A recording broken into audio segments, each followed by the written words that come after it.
Les éditions Panini et le manga, c'est un peu comme les comédies françaises et le cinéma. Dans les deux cas, ça fait râler. Papier de mauvaise qualité, encre qui reste sur les doigts, volumes qui mettent 30 ans ou en tout cas trop de temps à sortir, arrêt de commercialisation récurrent pour des séries pas finies, bref, Panini traîne une sale réputation depuis des années et c'est pas sans raison. Il y en a même qui vont jusqu'au boycott total et gueulent quand un de leurs titres préférés est licencié en France par Panini. Mais pour cette vidéo, au lieu d'être dans la critique facile, on va plutôt leur offrir une seconde chance avec leur tout nouveau manga, Shikigami.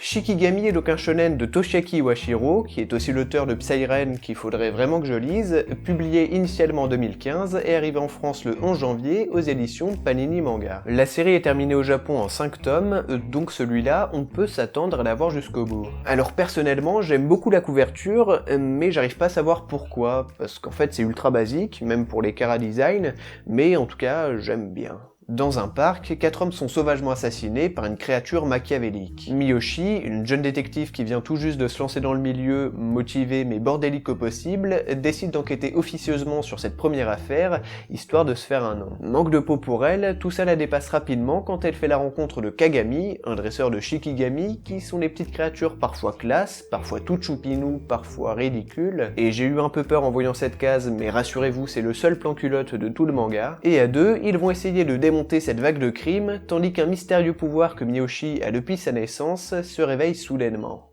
Ce premier tome, c'est un mélange de plein de trucs cool. Bon, déjà le plus évident, du Pokémon, avec les fameux Shikigami, et Kagami qui veut devenir le meilleur dresseur. Voilà, c'est écrit. Un peu de Yu-Gi-Oh pour les combats et le design de certains Shikigami, et ça m'a aussi un peu rappelé Noragami. Bon, ça c'est sans doute à cause de Kagami et Miyoshi et le lien qu'ils ont entre eux, mais sinon niveau caractère, on est quand même assez loin d'un Yato Yori. Et justement, c'est un des points que j'ai trouvé très cool avec ce premier tome. Iwashiro se détache suffisamment de ses inspirations pour pas que ce soit gênant, et il les développe même de manière assez nouvelle. Par exemple, les Shikigami et les dresseurs sont gardés secrets par l'État, c'est un peu des sortes de légendes urbaines, donc y a pas d'arène ou quoi. Sinon, Aku, ce machin là, bon bah c'est clairement un Pikachu qui parle avec un sale caractère, mais pour revenir sur le pouvoir de Miyoshi, il consiste à retracer un objet à son propriétaire, ce qui est plutôt intéressant pour son personnage de détective. Et ça me permet d'enchaîner directement avec les points négatifs, autant il y a des bonnes idées, autant globalement, c'est pas très inspiré. J'aurais vraiment beaucoup aimé que le côté enquête soit plus creusé,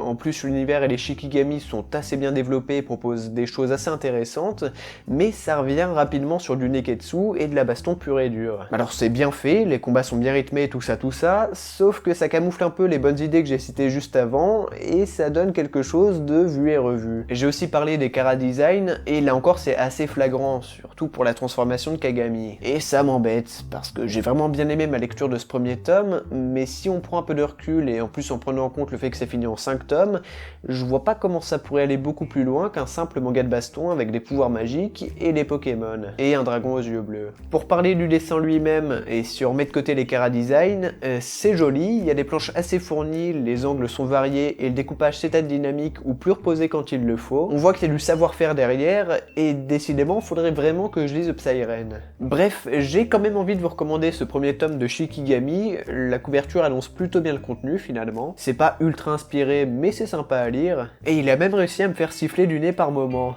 donc si vos attentes vont pas plus loin que ça, c'est du tout bon. Concernant le travail des éditions Panini pour cet ouvrage, eh bah j'ai rien à redire. Peut-être que le papier est pas de très grande qualité, mais l'encre reste bien où il faut, c'est agréable à prendre en main, le travail de traduction et de lettrage est top, et le prix est raisonnable. L'éditeur avait déjà commencé à se repentir l'année dernière avec ses 3 tomes de Anohana, et effectivement, je ne peux qu'acquiescer. Bon, logiquement, faudrait que je continue ma comparaison avec les comédies françaises, mais je regarde pas trop de comédies françaises, donc en tout cas, c'en serait une sympa, pas révolutionnaire, mais avec de la bonne volonté. J'espère que cette vidéo vous a plu, n'hésitez pas à laisser le petit pouce bleu, le commentaire pour faire part de votre propre premier retour et le partage pour les réseaux sociaux. Vous pouvez aussi vous abonner pour ne rien louper les prochaines, et pour les plus motivés, j'ai un Tipeee avec des contreparties...